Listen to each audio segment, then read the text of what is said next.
What's going on? Today I'll be ranking my top power forwards in the NBA from F range all the way up to S. And for this ranking, I added the F range because there are more players that are included. So let's get started. So starting with the F range, these are guys that are you know like not even good bench players really. I would say Jordan Bell is in that range. Anthony Tolliver. Um,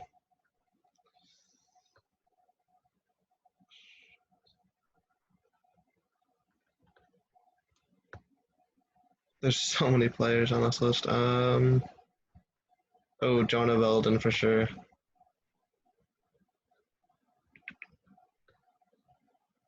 Mike Muscala. Marvin Williams. Michael Kidd-Gilchrist. Rodions Caruks. Taj Gibson I'll put there. Wilson Chandler. And I think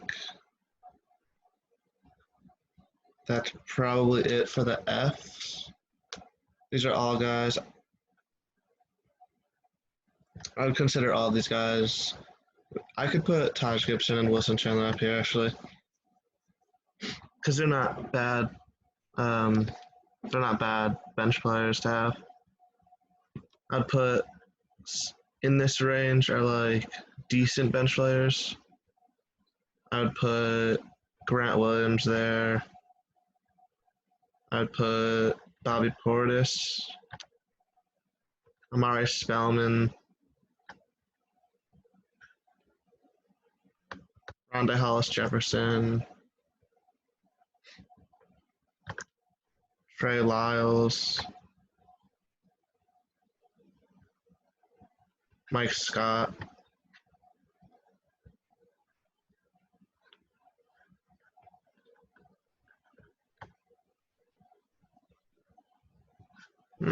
Yeah, Kelly Olynyk.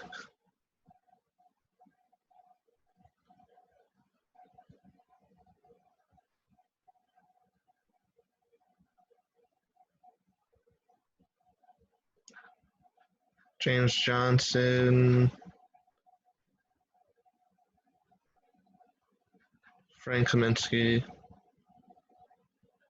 Cam Johnson. That's probably it. Yeah. And then the C range, I would say, are really good bench players to have, and average to below average starters. So like, no, what the? He was here, right? Yeah. Al-Farouq Amino, I would say, especially when he was on the Trailblazers. I mean, this year he's been injured, so I don't really count this year towards him. But last year, I would say he's a really good bench player, solid starter. Same goes with like Davis Bertans and Dorian Finney-Smith, Dario Saric. Yeah, he'd be a really good bench player to have. Jeff Green belongs in the D, probably. He's a solid bench player, but nothing more than that. Zach Collins. He played really well before he got injured, so I'll put him in the solid starter range. Oh, this is Noah Vonleh. This is Bobby Portis. They're both. I'd put Bobby Portis as like an okay starter. He's definitely better than Vonleh.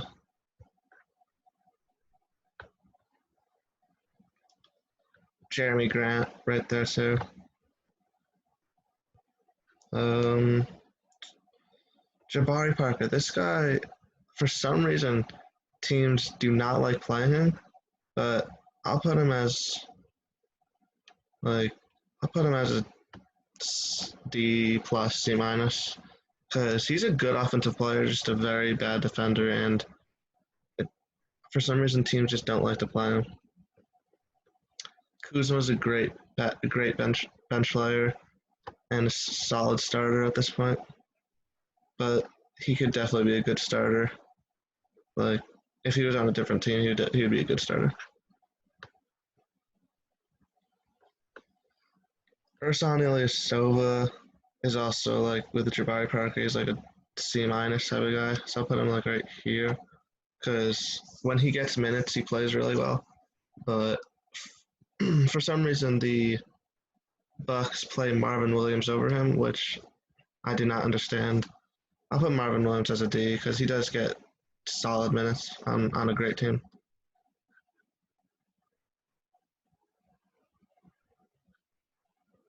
There's so many players to look at. Um, Larry Nance,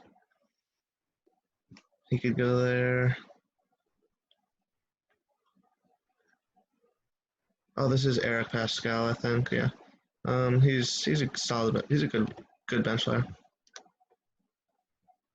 JaMychal Green, I'll put as right here. He's similar to with Marvin Williams. Gets some minutes on a great team.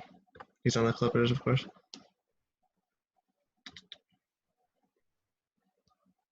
Okay, I think for now we could start the B players.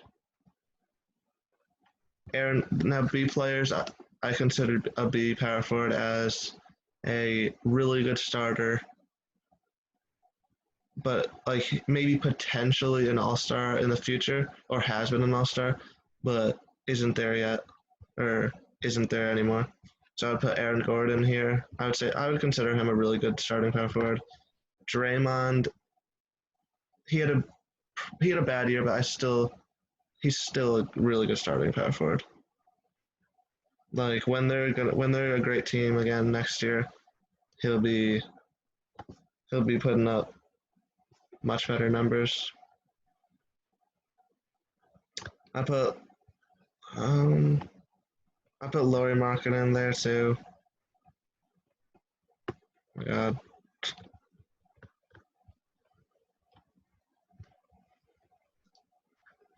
Lauri Markkanen, for me, this is a very disappointing year for him, but I think he could definitely improve a lot.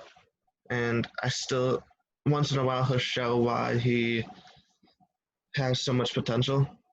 And he's still super young, so I'm not giving up on him at all. Rudy Gay is a C probably. I put him like right here. He's a good bench player, but not a starter anymore. Who else? Larry Nance. He I'll consider him a C plus or B minus maybe. I'll put him as like the best C because he's having a really good year, but it is for the Cavs, so he, he wouldn't really start many other places, so you got to keep that in mind. Joe Ingles, I would also put as like a C plus. He's a really good six man, but not really a starter.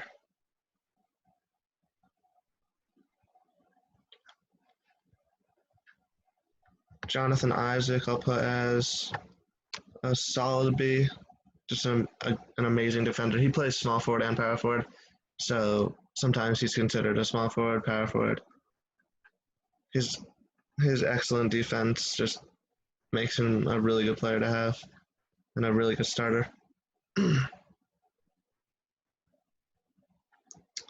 Thaddeus Young, I'll put as a C. Again, a really good bench player. Not not really a guy you want to start.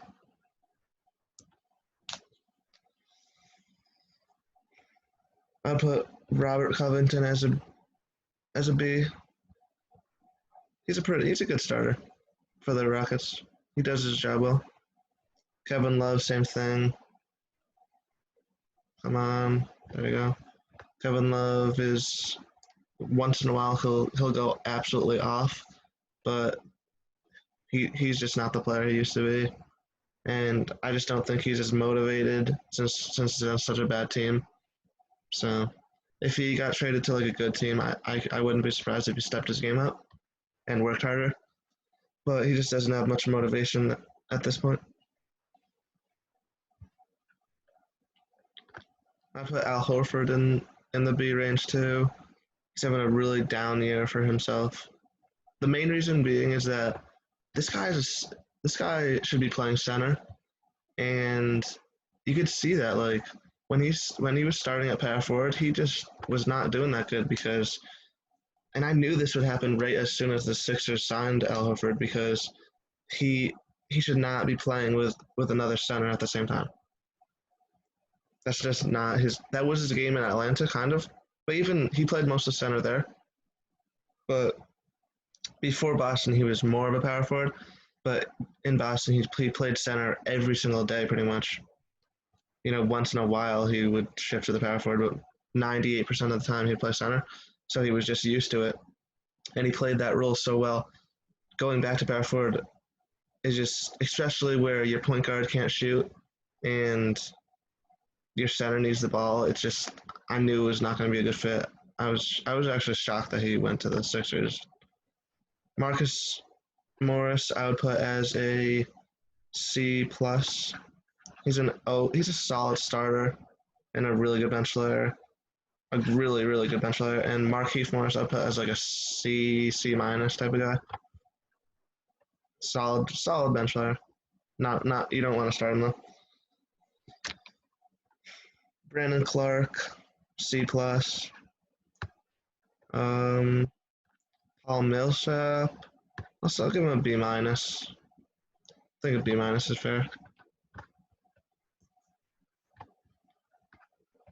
He's getting really old, it seems, and I was shocked that the Nuggets picked up his option because they could have just let him go and not had to pay him, but for some reason they stayed with him, which really didn't make much sense to me considering they got Jeremy Grant, who this year has played pretty similarly to him.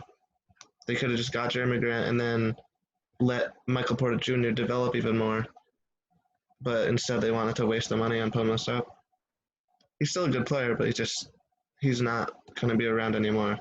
I would, if I was the Nuggets, if I were the Nuggets, I would definitely try to develop Michael Porter Jr. and start Jeremy Grant and just they should have let go of Paul Millsap last offseason. They would have saved a lot of money too. So then I'd say Montrezl Harrell is a B plus. Now oh shit. Okay.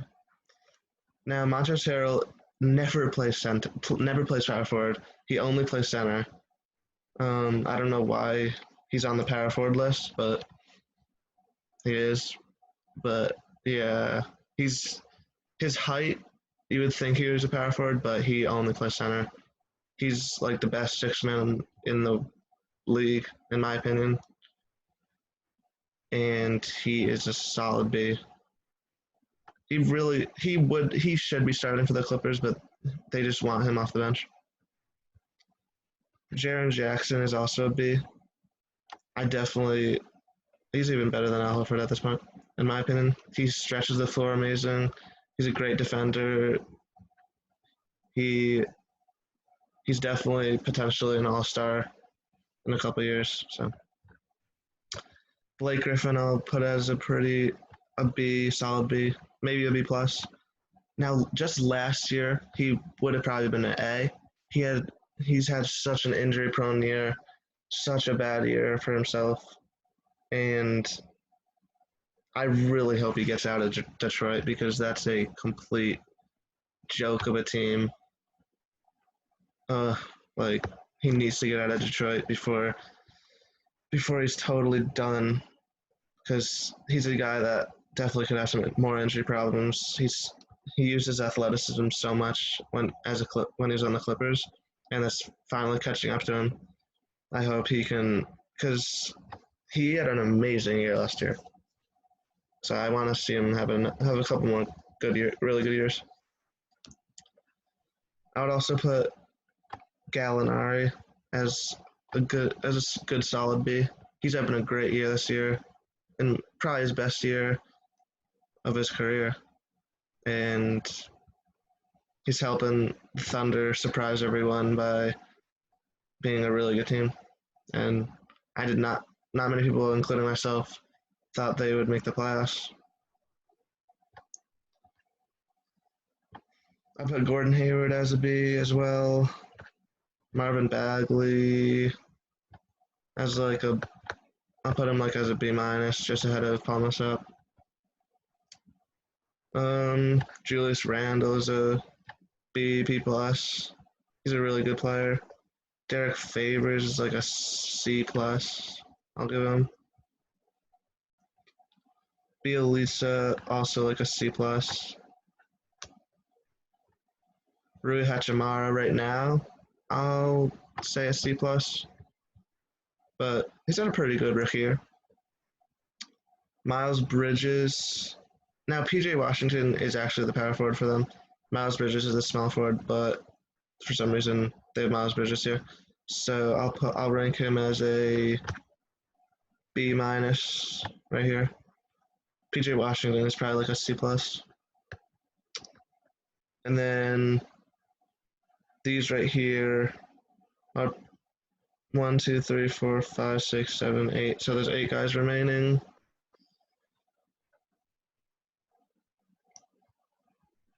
I would say all these guys deserve to be an A or better. Well, John Collins, maybe not. Is John Collins better than these guys? Probably. You can make an argument. You can make an argument Julius Randle's an A minus. I'll give it to him. And then John Collins would be the next guy. Also an A minus. A little above Julius Randle. He's an explosive player, so athletic. Can jump out of the gym. He improved so much from his second to third year, and him and Trae Young look like a really good duo. They also have some solid pieces around them too. I think the Hawks could be a pretty good team, and they have another high. They should have another high draft pick this year too. So then Aldridge is getting up there, but he's still a really good player. And I put John Collins is probably better than him right now. But Aldridge's mid-range game and post offensive game is just still so unstoppable. He can barely move. He's like Dirk in like 2014, 2015 Dirk, where they're both still great offensive players, like really good offensive players, and it's hard to stop them. At any point, Aldridge can go for 30 points, 35 points, but he can't really stop anyone defensively. So he's getting up there, but he's still an amazing scorer. I'd probably say Zion's the next one.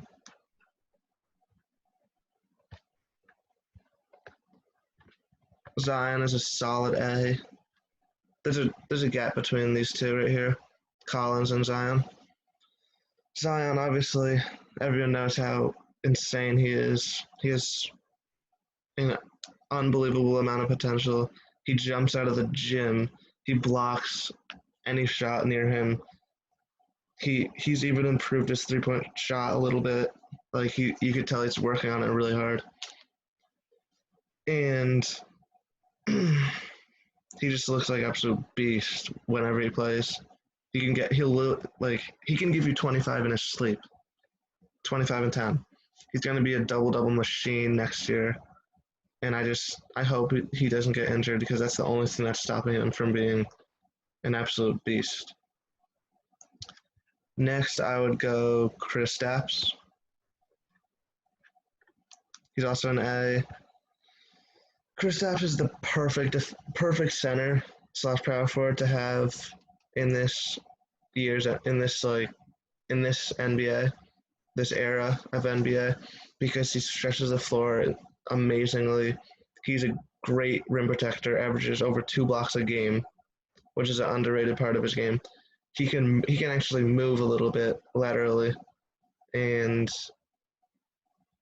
most centers like Rudy Gobert, like Kristaps actually averages more blocks than Rudy Gobert this year, and Kristaps can also stretch the floor.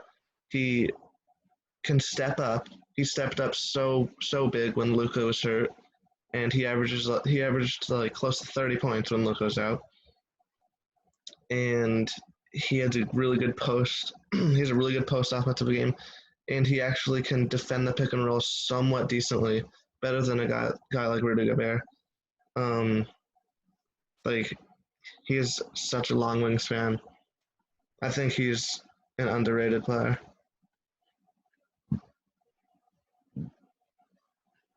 The last A I would put is Siakam. Siakam, the way he's improved from his from when Kawhi Leonard was there, he stepped up and was a borderline All Star. Now this year, when Kawhi left, he stepped up from a borderline All Star to like a clear cut All Star. So he can just do everything. Like he's full of energy. He'll get to the basket at will. At will. He is a great teammate, great defender. Like he's just a perfect player to have on your team, and I think he'll improve even more next year. Now Jason Tatum, I put as the first S. The reason being is that I think Jason Tatum is just as good of a defender, if not better, than anyone else on this list. I think that he is the best scorer.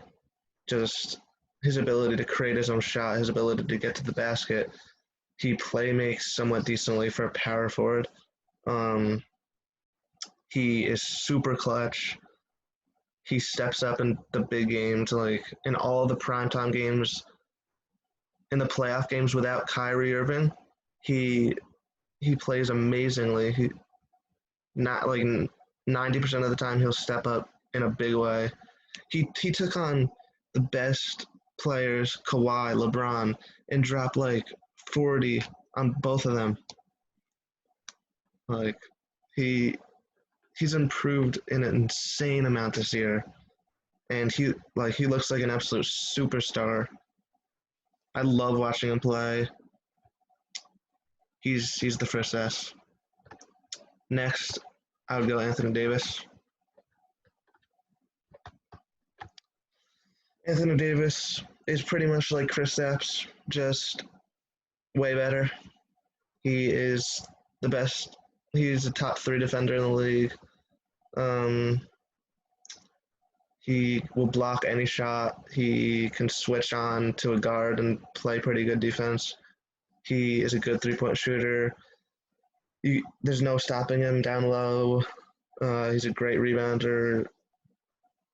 Him and LeBron are the best duo in the pick and roll. I mean, he can even pass decent. Like he can do everything extremely well, pretty much. And like he's just, everyone knows how good Anthony Davis is. So there's not much I can say about that. And then Giannis is number 1. Where is it? There he is. Okay. Giannis is the best power forward in the league because his team success over the past 2 years has been incredible. He is the only great player on his team. He has some really, really good players, Chris Middleton and Eric Bledsoe especially. But it's insane to me how the Bucks are so dominant, and most of their success belongs to Giannis, and he deserves all the credit. Like he can shut down an offense by himself pretty much by just being in the post. His wingspan is so large that he can cover like 2 guys at once pretty much. Like this year the Bucks we're like the best defensive team built around him. Like he makes everyone on his team way better. There's literally no way you can stop him getting to the basket. The only thing stopping him from being the best player in the league is his jump shot. But he's working on it so hard. He actually attempts to get better at it. And his mid range shot isn't terrible. His 3 point shot needs a lot of work, but his ability to get to the basket whenever he wants is just it. That's why that alone makes him the best power forward. And his defense is just insane. So Giannis, AD, and Tatum. That's my top three power forwards. So that's the video. Um, like, subscribe, and comment below what you think. If you know anything you disagree with, let me know, and I'll see you guys in the next video. Peace.